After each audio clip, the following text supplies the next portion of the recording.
first our first event of the semester.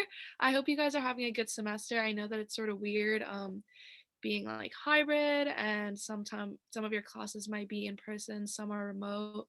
But hopefully you're enjoying being back on campus and I hope that this recent COVID issue doesn't like affect your life here, and I hope that you're still able to enjoy life the same way.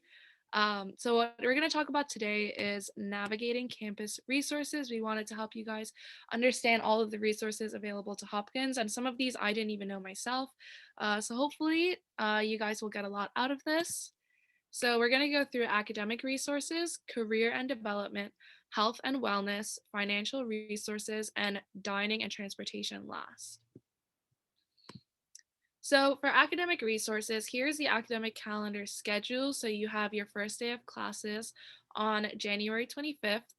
The first day of in-person classes was this Monday, but it might be off and on due to this COVID spike. So make sure and check. Usually they give you broadcasts in your email. They also text me sometimes, but if you don't get a notification, you can always check the website and they'll let you know what schedule the day is running on. And these are our spring break dates. Instead of having 1 week of spring break, they wanted to limit travel. So we have 5 separate individual days. So that would be March 22nd, March 30th, April 14th, April 22nd, and April 30th. So the last day of classes is actually April 29th.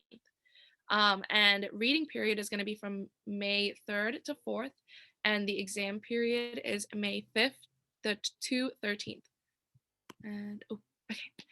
So our first resource we have is Pilot. I know it's mandatory for a lot of Calc 2 or for calculus classes, I believe. So you may have already known about Pilot, but basically there's a peer leader who's a student who had already taken the course and got an A in the course, and they work with the professors to create these problem sets, and then they teach you about that problem set. Basically, you go over that in the course, and these are all the supported courses.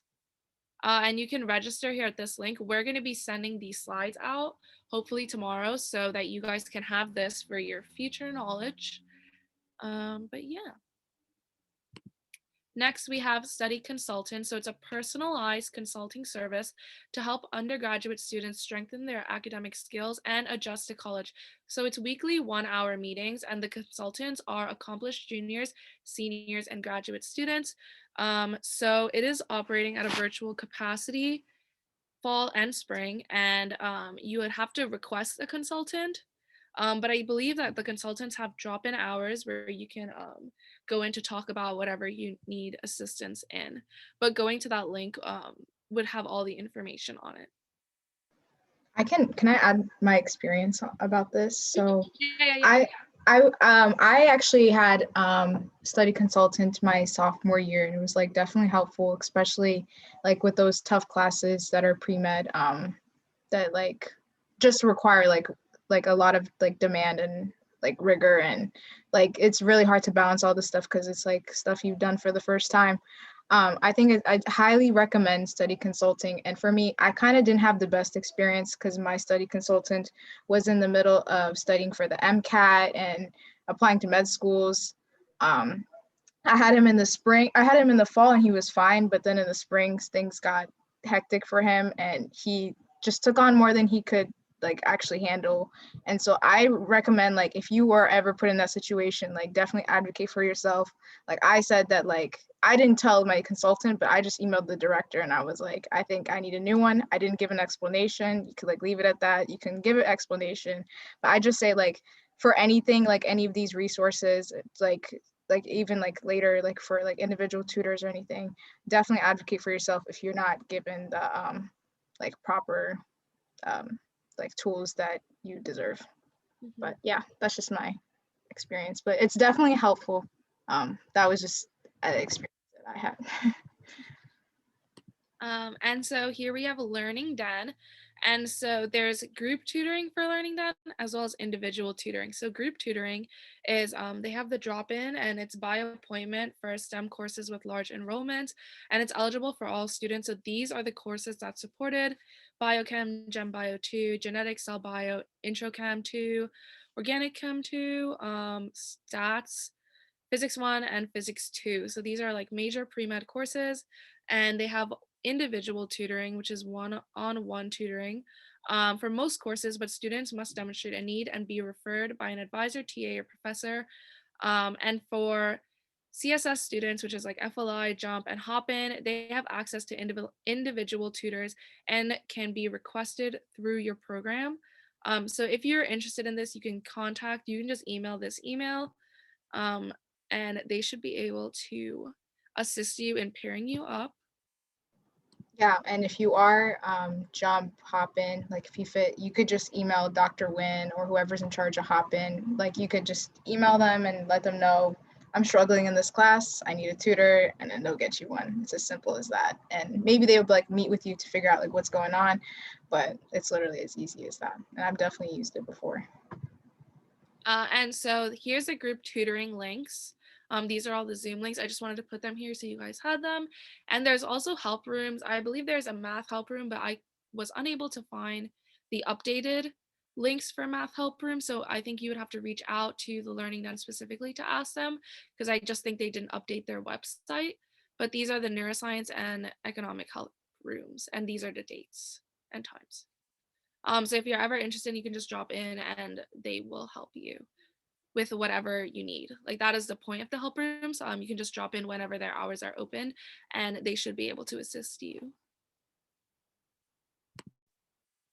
The writing center, I think the writing center actually is very underutilized, but it's very helpful. It offers undergraduates and grad students free individualized conferences with experienced tutors who are trained to consult on written work in humanities and social sciences. So it's really helpful whenever you're writing anything for class, or especially with applications, personal statements.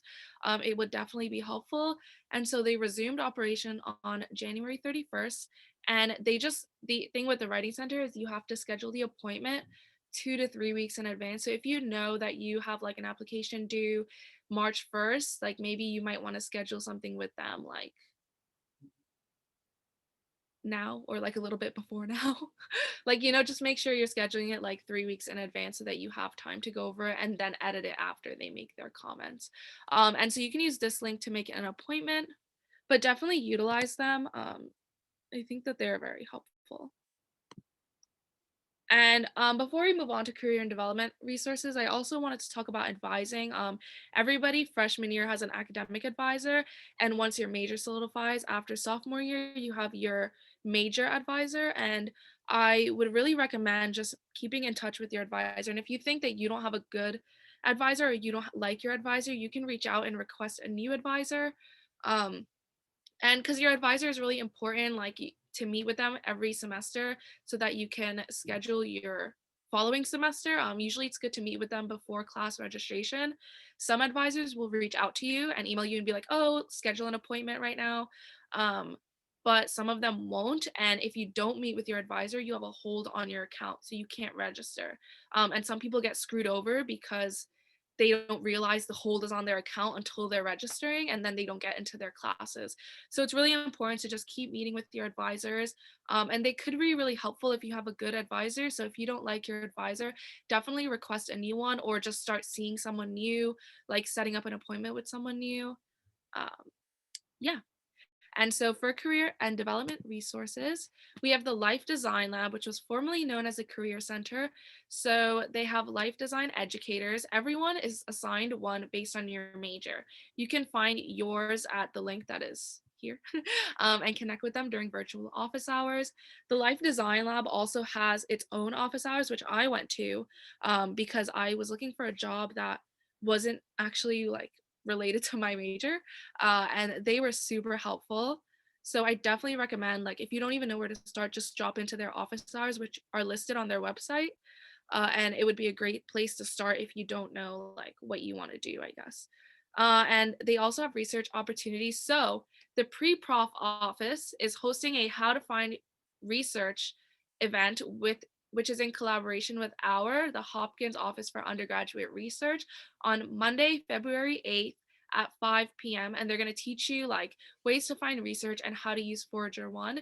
So I really recommend attending this. If you can't, you can reach out to the pre-prof office and they will send you a link, I believe, with the recording.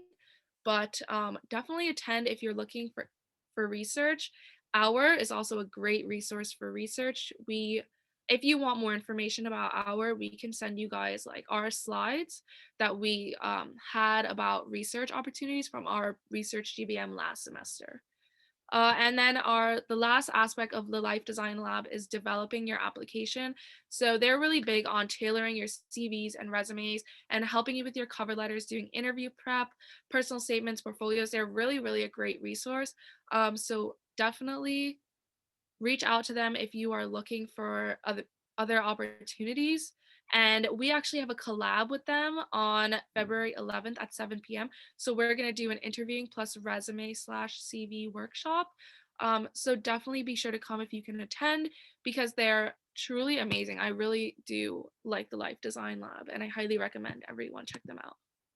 And then there's One Hop Mentoring. I believe this is new actually, but it's a platform for students to connect with alumni.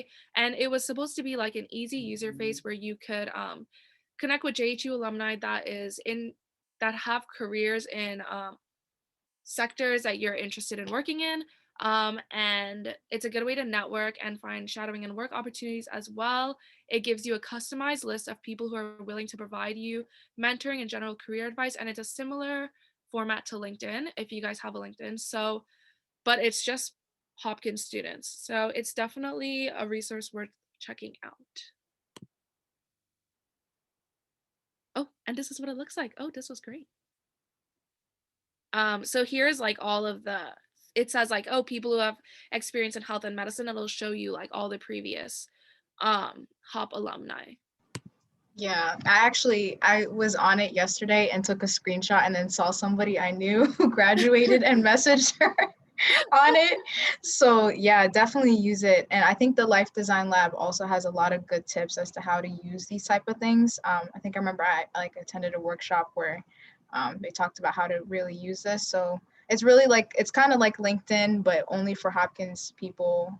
You can use it once you graduate too. So definitely utilize that. And Dr. Wynn, also in charge of Jump, has said that she's gotten shadowing opportunities for people through there. So it's as easy as just messaging somebody saying hi and asking to connect. Mm-hmm. And Hopkins Engaged. So this is also a new platform. And so it's for community service opportunities. This is a link, JHU Give Pulse. You might also hear it as Give Pulse. People say Hopkins Engage or Give Pulse. But it's a community engagement platform that allows Hopkins students, staff, and faculty to connect directly with Baltimore community partners, nonprofit agencies, and other just community engagement events. So definitely check it out and see if there's any organizations that interest you, and you're able to log in your volunteer hours on there. So it's definitely very helpful because you will need the hours in the future. Like you'll have to put how many hours you worked with all the activities that you did, so it's definitely useful to have a track of them. um, yeah.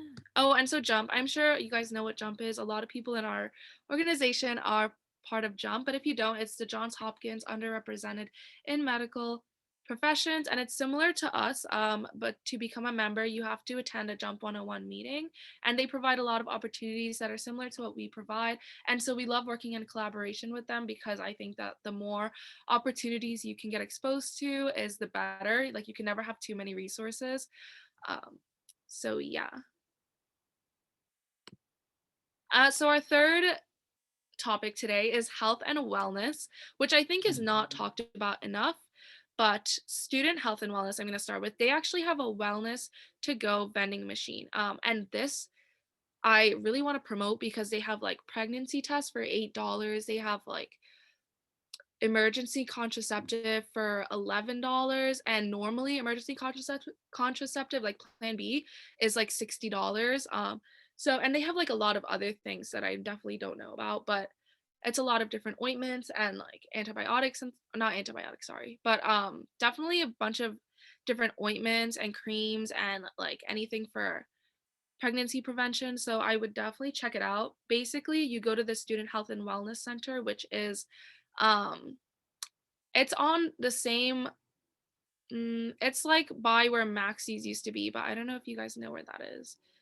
Now, do you have a better way to explain where the Student Health and Wellness Center is? It's Um, further oh, go ahead. it's further down from Homewood. I mean, if you're by 7-Eleven, like it's down that street and you just keep going. Yeah. So yeah, definitely check those out. Student Health and Wellness also has specialist referrals. Like you can go, a lot of people don't know this, but you can have your OBGYN appointments there.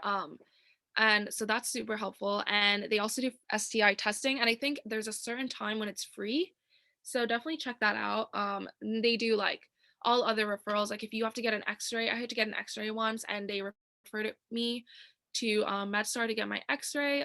And they do like dermatologist referrals. They do like a lot of different referrals. So definitely check them out if you are feeling ill in any sort of way, because it's really hard to focus on your academics if you are feeling any kind of sickness or illness. So definitely make sure to keep your body in order and your physical health in order. And so mental health is our next section. And so all Hopkins students can get the free premium Calm app. It's a really great app, actually. It's sort of like Headspace. Some people may have Headspace, but you can like, it has meditation, it has like all different sounds. I'm like huge on meditation and sounds because I can't sleep without them. So I definitely recommend using the premium Calm app, because if you just use it regular, it's sort of like it doesn't have all the features. So I would definitely recommend taking advantage of the free premium that Hopkins offers, because they're extremely expensive, honestly. Another thing they have is Timely MD, which is you can have your own counselor. And it's really good because I think that you can use Timely MD from wherever you are in the country, versus the counseling center. If you're not in Baltimore, I believe they're not allowed to provide services for you. So if you are interested in getting counseling, definitely check out Timely MD, because you'll be able to use it wherever you are. And the counseling center, they do case management, which is really helpful. And if you need an outside referral, the counseling center also will help you with the outside referral. They'll create a list of like providers for you and really work with you to find out where we'll take your insurance and all that stuff. And then Silver Cloud CBT, I don't actually know about this. Nyat, do you know?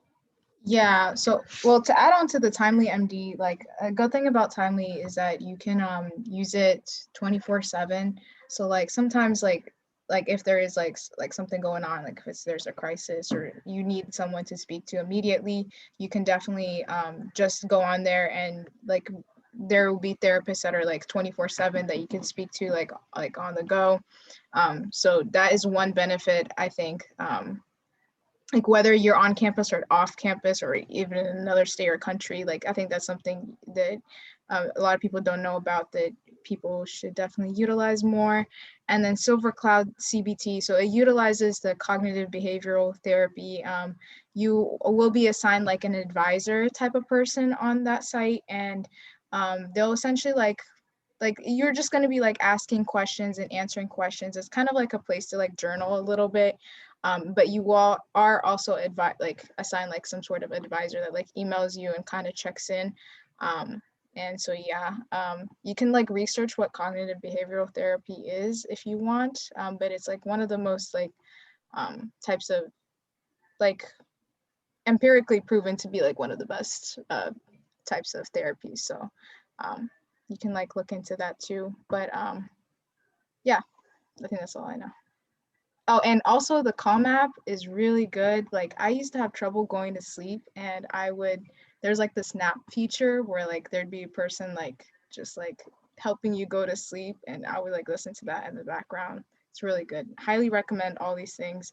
And if you have questions about mental health resources, I've used like actually everything listed on here. So if you have any questions, I can definitely answer them.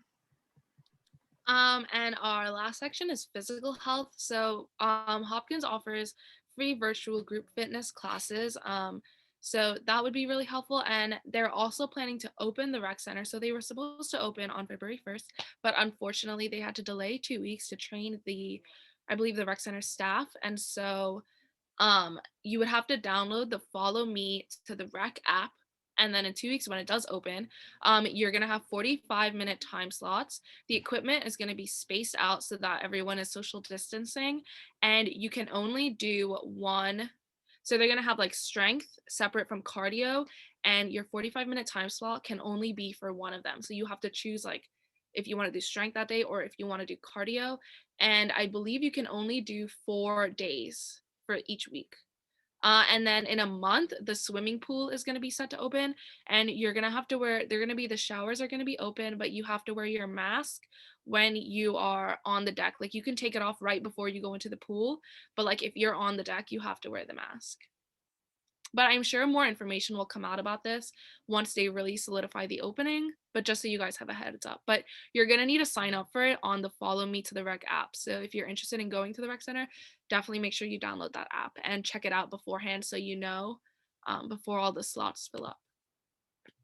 So fourth is our financial resources. So if you have an unexpected education expense that is not already accounted for in your financial aid cost of attendance, you can submit a budget adjustment request form to be considered for additional aid.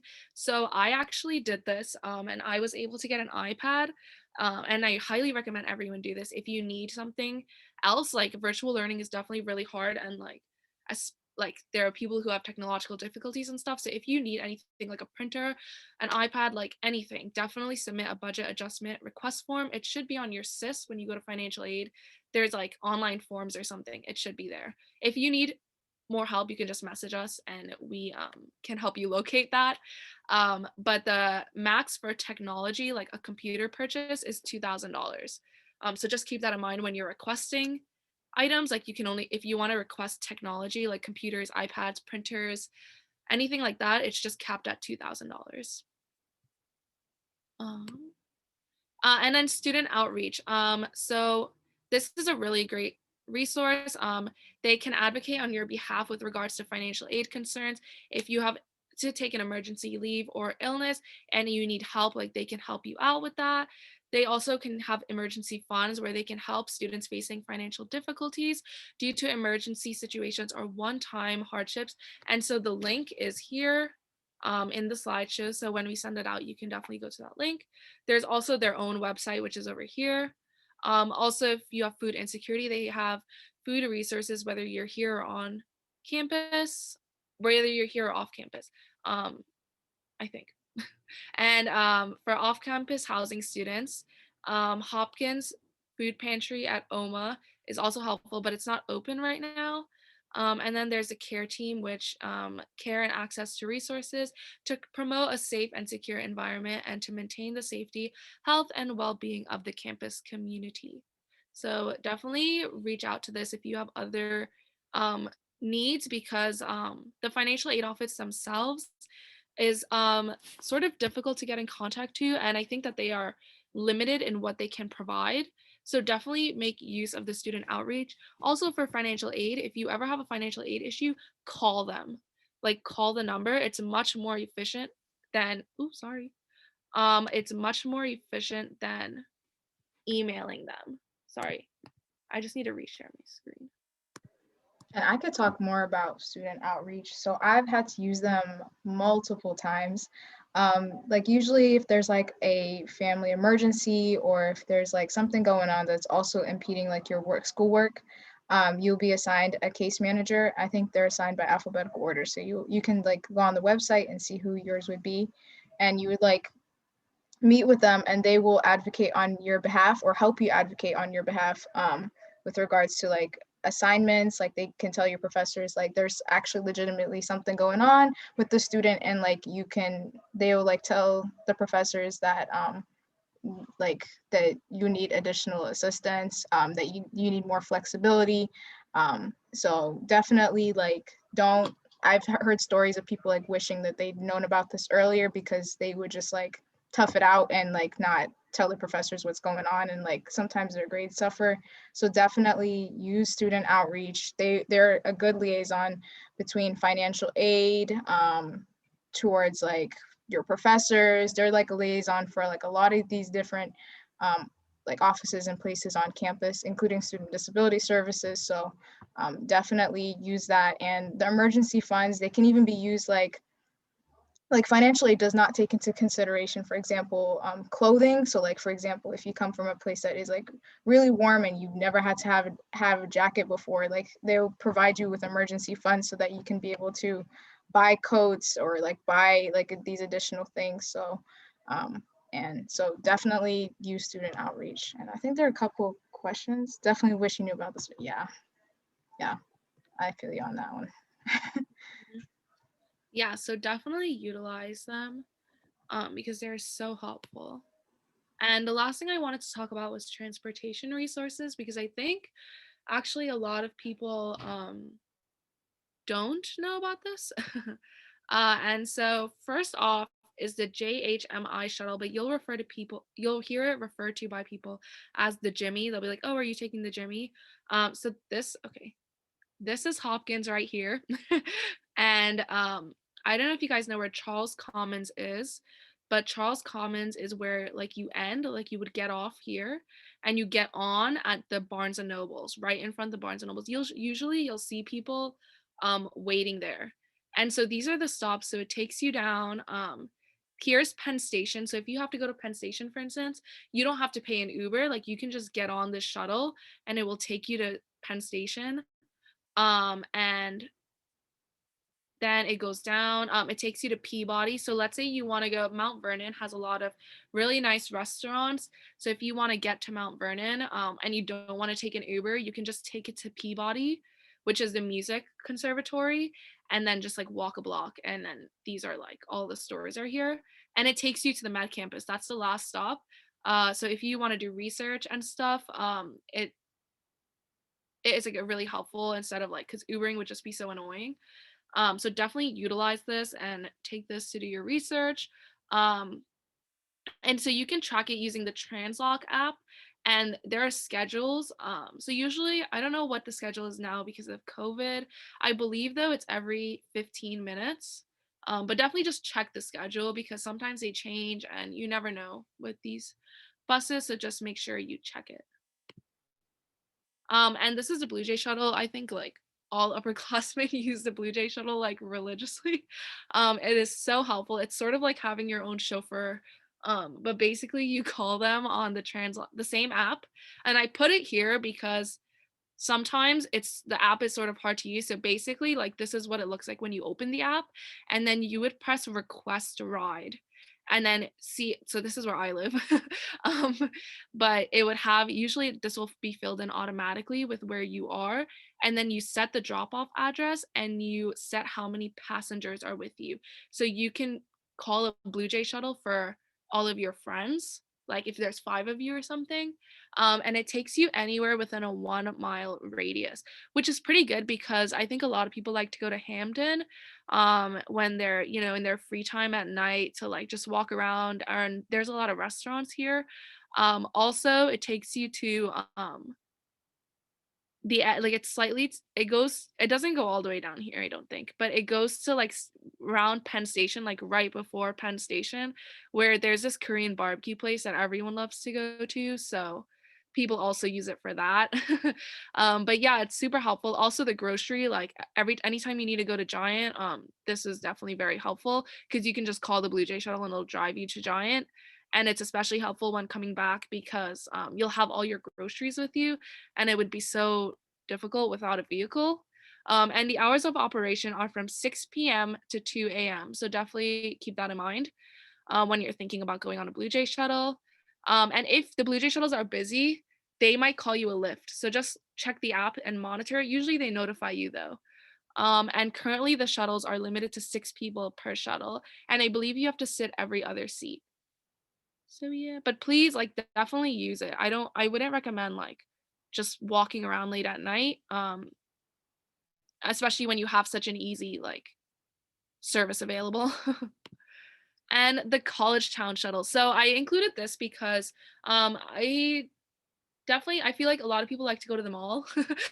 And the mall is called the Towson Town Center. Towson is north of Hopkins. and it picks you up in front of Charles Commons, like right where the Jhmi picks you up. This College Town shuttle also picks you up, and it takes you to Towson Town Center. And I just wrote where how you get back because sometimes it's hard to find the stop when you get back. So just remember that it's on the intersection of Goucher and Prince Road. And the only issue with the College Town shuttle is the times. It doesn't run super frequently, so just make sure you keep the schedule in mind and make sure you remember the last bus, sorry, it leaves at 8:52 p.m. Another good useful thing that I use the College Town shuttle for is I love to go to the movies. So whenever the movie theater comes back and open, there's a movie theater in Towson called Cinemark. So I always go to that movie theater. So that is super helpful. Because Uber to the mall is sort of expensive, honestly. And then I just have dining resources. I'm sure you guys probably know this. Maybe you guys got an email, but just in case you guys didn't know, because I didn't know about this, they have a new mobile order app called Transact Mobile Ordering. So this is what it looks like, and you can pick up meals from Levering and Charmar, or also known as Charles Market, which is right on the same block as Charles Commons. It's right across the Hopkins sign, and you can view the menu here at this website. But right now, the dining options, you're going in and picking up your order. So this is a good way to do that in advance. And buying groceries off campus. So if you're living off campus or you just want to buy groceries in general and you don't want to eat like the dining hall food, which I would understand, there's a Giant on 41st Street and 33rd, and there's also a Safeway on North Charles Street. So definitely use the Blue Jay shuttle and get your groceries. And I just added this list of foods. I love food. I love Baltimore's food. I feel like they have a really good assortment of different cultural foods. So this is a list that I had for brunch. There's Five and Dime, which is in Hamden, Miss Shirley's, which is very popular. So make sure that you go ahead of time. It's a great place to go if your family is visiting, and you want to take them to brunch. It's a great place to go. Wicked Sister is also in Hamden. It's really good for brunch. Iron Rooster is great, but it's a little far, so definitely go with your parents. Blue Moon Cafe is in Fells Point. I don't know if you guys went to Fells Point yet, but it's close to the Inner Harbor. If you make a left, it's or a right, sorry, it's right of Inner Harbor. Golden West Cafe is also in Hamden, and Woodbury Kitchen. I don't actually know exactly where that is. I've never been, but a lot of people went for their graduation dinner, so it was a big hit, I think. For Italian, there's Biroteca, which is a pizza place, which the Blue Jay shuttle takes you there, I think. Grano Pasta Bar is in Hamden. Daniela, I think, is also in Hamden. Verde, I don't know where that one is.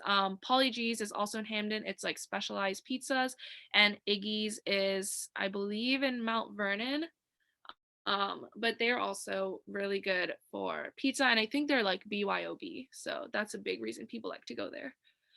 Middle Eastern food, there's Moby Dick, which is in the Rotunda, and it's Iranian food.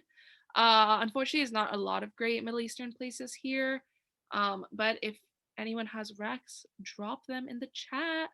For sushi, there's Yama Sushi, which is right next to the Giant. Minato, uh, which is in Mount Vernon, and it's really good. And there's Shoyu Sushi, which is also really good. That's in around Fed Hill, I think.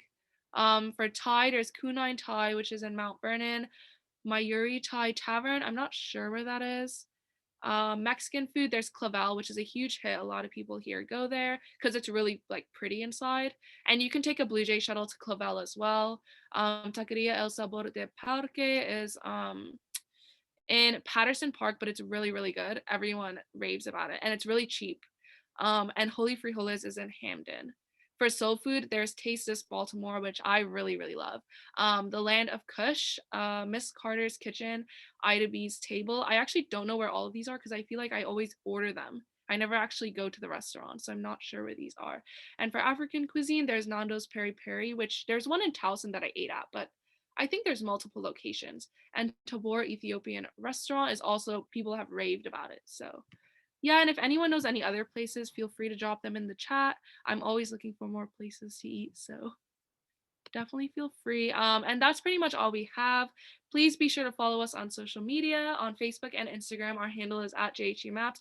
And if you're not in our GroupMe, make sure to join our GroupMe because we always send updates and announcements. So definitely be sure to do that. And that is all. So I'm just gonna. I think there are a couple questions in the chat. Okay, let me stop. I can't see the chat. Let me see.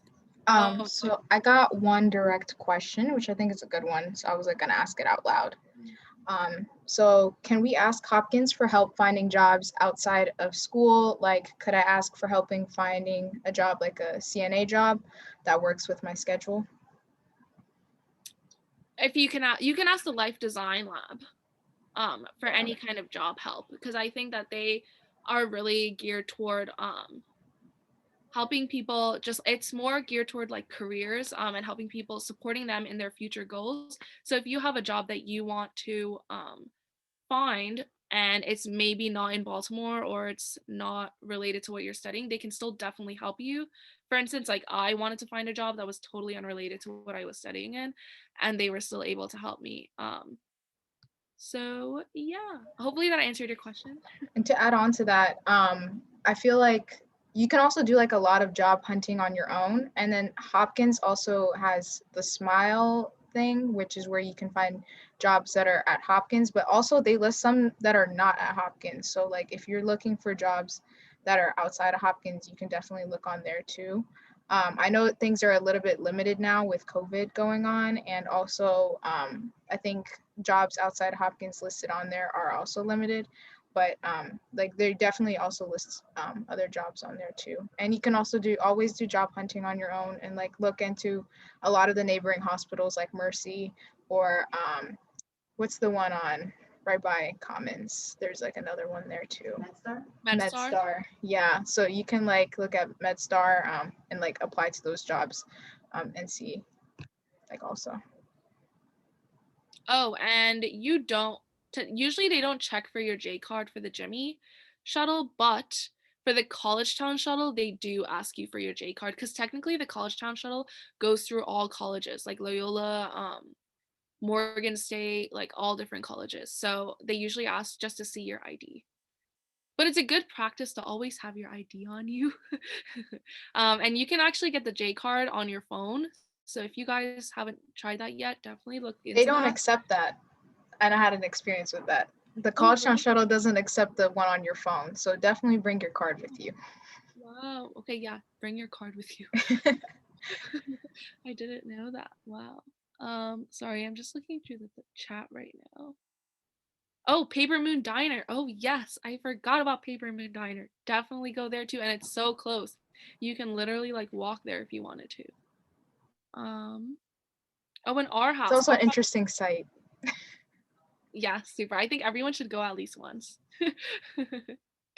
Oh yeah, our house is also really great. There's also cafes around if people are interested in working in cafes. There's a really nice one called Good Neighbor that opened up and it's like really beautiful inside. There's like all these plants. It's a good vibe. Where else is there? There's also Karma's Cafe, kind of by, I don't even know by where, but it's like really close to campus. You can like walk from like Charles Commons. Mm-hmm. It's across the street from the CVS. Yeah, kind of by where Eddie's was. Mm-hmm. Where else is there? I believe some people go to a coffee shop called Ceremony Roasters or something in Hamden to do work, and then there's another coffee shop in Mount Vernon, but I am blanking on the name. But some people really like to work, like actually do schoolwork in coffee shops, and there's definitely a lot that you can do that with. Also, One World Cafe, people really love, not just for working, but also the food. I heard is great. Like they have really nice cakes. They have vegan cakes too. So if y'all happen to be vegan, it's like really good for a vegan cake. And that's right across from the Homewood Field. Okay, let me see our host. And if anyone has any other questions, you can unmute right now and ask, or you can drop them in the chat. I don't mind. Yeah, feel free to send them in directly too if more comfortable that way. But I think one resource that I wish I like listed on there was the DMC. I think a lot of people don't, it's very underutilized. And I think this semester they're having like this thing where you can like request use of like Adobe products. So you can use Photoshop and all that stuff without actually having to pay for that, because that is expensive. So definitely, like, if you do happen to like, be interested in graphic design, yes. That's like literally the only place that you can get it, I think, at Hopkins, because they don't really offer graphic design classes. So they even have courses there you can sign up for. I'm assuming it's all virtual now, but I think it makes sense that. So, and they have equipment, like you can use equipment. You can use their computers too, I think, for booking, except for these next 2 days because things are closed. But yeah, definitely utilize them because they're a great resource. Yeah, and they have everything. Like they have super high, like high def cameras and microphones with the like the covering to put on them so that your voice is not like, there's not a lot of noise. So they literally have, I think they have tripods too. They have everything. So definitely use them. Like I had to use them for a class once, but it was great. So yeah. If anyone else has other resources that they want to share as well, like that is just the goal of this presentation, is hopefully so that we all know about all the resources available. So yeah, if anyone else has resources they want to share, feel free. Oh, Borrow Direct. Elizabeth put Borrow Direct. She's actually right next to me. But yes, I highly recommend using Borrow Direct. I know sometimes getting textbooks is difficult. I actually learned how to use Borrow Direct from Elizabeth like last week. Because typically I would find my textbooks online and be fine with it, but I don't know what it was with the semester, but my classes textbooks required like newer editions, because it is like I happen to be taking more psych classes, and psychology is updated all the time, and so finding those newer editions are difficult. And so if you want to get physical textbooks that are just borrowed from the library, from other schools, like I think I got the Dev Bio textbook from Cornell or something like that, and they just like deliver it here, pick it up, and that's it. Like, and you just return it once you're done. You don't have to spend anything. So definitely highly recommend. I wish I knew about them earlier, because sometimes physical textbooks are just better. But yeah, definitely recommend them.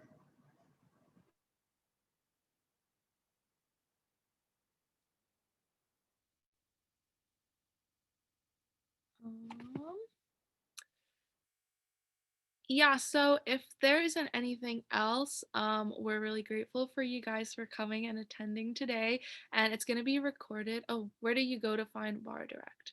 Oh, I actually don't know.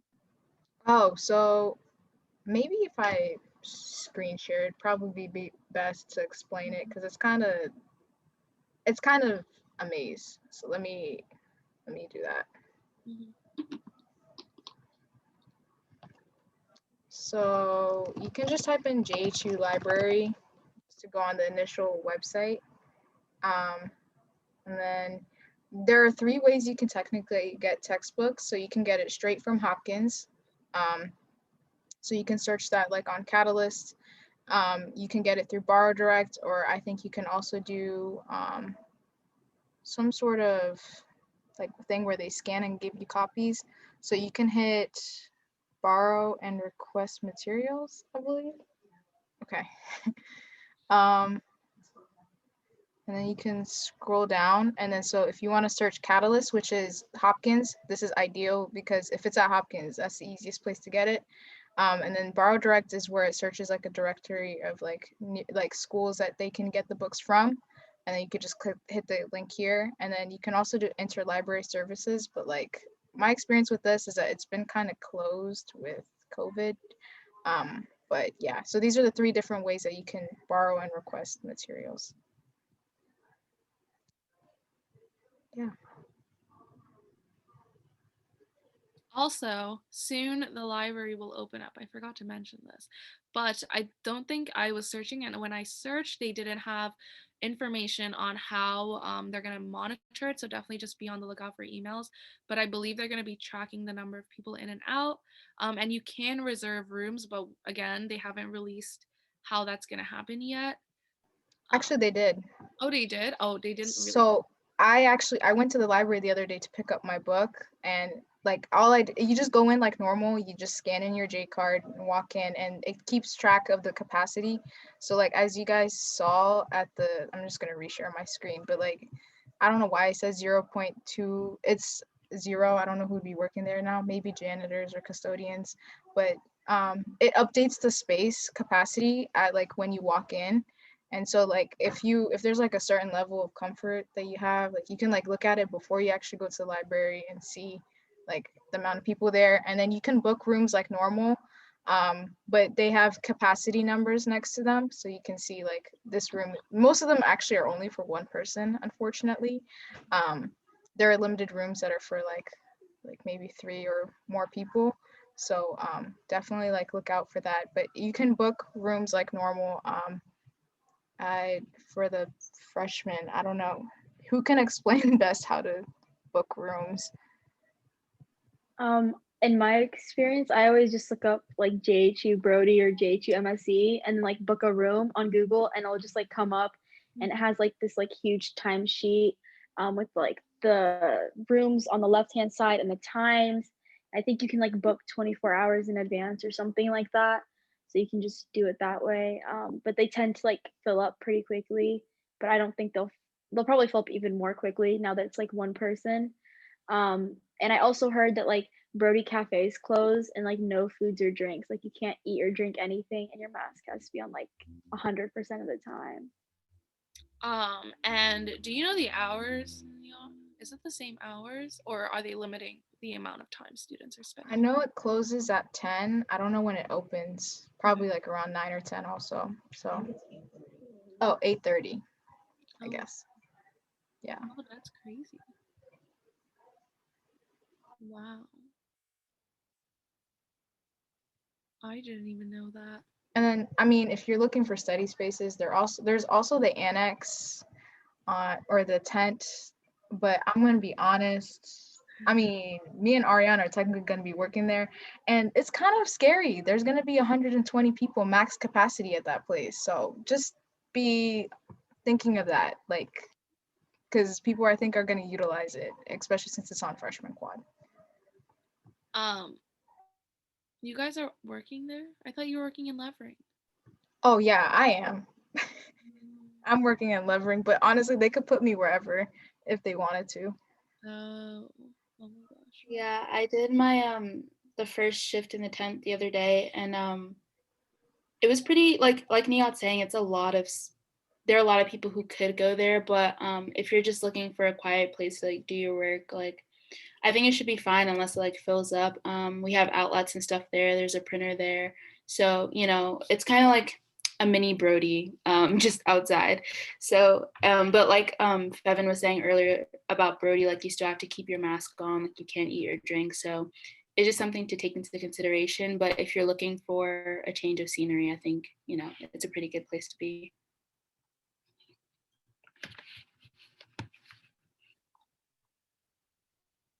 Yeah, so just let us know if you have any other questions.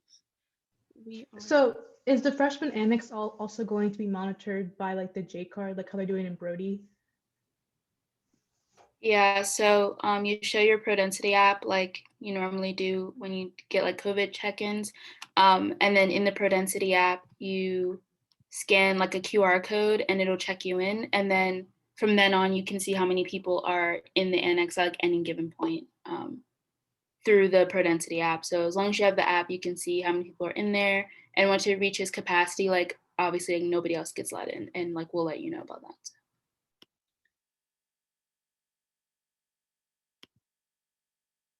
And like the monitors are at the entrance, and this goes for Levering and Matin also. The monitors are at the entrance of these places, so like they'll like help you with that stuff. And another thing people don't know about is Matin.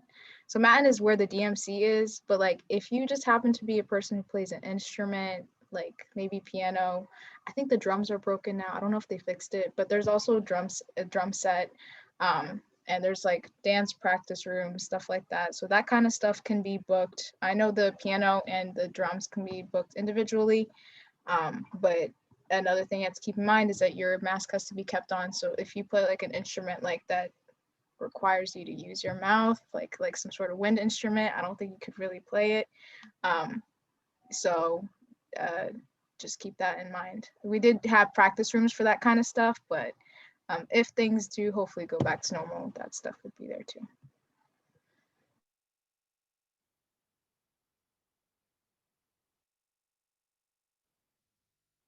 Yeah, definitely if you play an instrument, Matin is super helpful.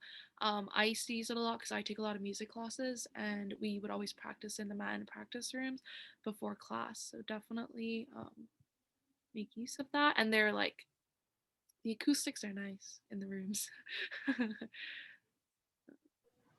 So the question on Bar Direct, so before the library was open, I went and got my book.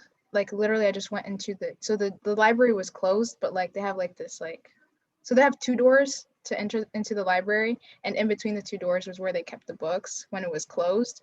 So I'm not sure if they're still doing that same system, but if you do reserve a book, it's as easy as like you just going in, checking, swiping in, grabbing your book, and then going. It's not that hard. And like if there's like a security desk, and they can point you where it is to like get your books.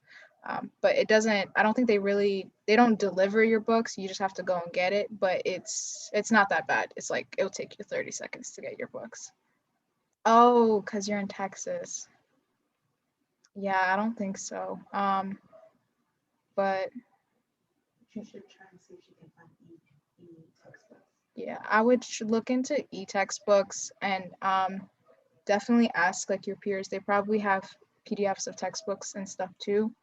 Because I definitely purchased the biolab manual or the biolab book, and someone eventually gave me a PDF of it instead of me purchasing it. So definitely look into online textbooks. Yeah, some of them are online. I know the physics textbook is online. BSU also has like a drive of textbooks. Usually people, I don't know, usually people ask for it like in the beginning of the semester and then somebody sends it in the BSU group. But oh my gosh, not my roommate screaming. But yeah, just ask. There's a whole bunch of books you can get for free. I know a few websites if you want that. I could put that in a little PowerPoint. But yeah. Also to the lower classmen, I was just talking to Chioma because she's my roommate. But just take advantage of Baltimore. Like there's so much to see. I was like, look, I was here sitting here doing this little presentation and I was mad because I spent so much of my life in Brody and like now we're in a pandemic, so I can't really have a senior year. So when you get time, just like leave campus, just leave and go explore because there's so much to do here. And don't make don't make academics your whole life. It's toxic. That's the end of my PSA. And I mean, like, even if you do need to study, you can go to different places to study. Like, honestly, I've only been to Peabody once, but it is beautiful. Like, if you want to study there and if it's open or something like that, like, definitely highly recommend. It's like a nice change of scenery. You can go to cafes, definitely explore Baltimore more because as a senior, I highly regret not doing that kind of stuff. So definitely do that. Aw. Yeah. I've only been because of orientation. They took us there or something like that, a week. Yeah, no, I definitely recommend doing that. And Baltimore also has a lot of like little community fairs or like street fairs or festivals. So they usually like advertise when that's happening on Facebook and stuff. I definitely recommend going there because you can try like lots of different foods and stuff. Yeah, like Hamden Fest. They also do the Fells Point Fun Festival in like early August, like right when you come to campus, it's usually happening. And they have the Able Community Street Fair, which is right near us, they do that in like the springtime, I believe. So definitely, Artscape too is really good. It's in July, usually the first week in July, and Miracle 34th Street on Hamden. That is also a beautiful street, and it's great to go and take pictures and stuff. During Christmas time, sometimes the carolers are also there, so it's a nice vibe. So yeah, definitely explore Baltimore, explore all the different things we have here because I truly do love this city, and I am glad that I was able to go to school here. And so it's 7:59, and I want to respect all of your time.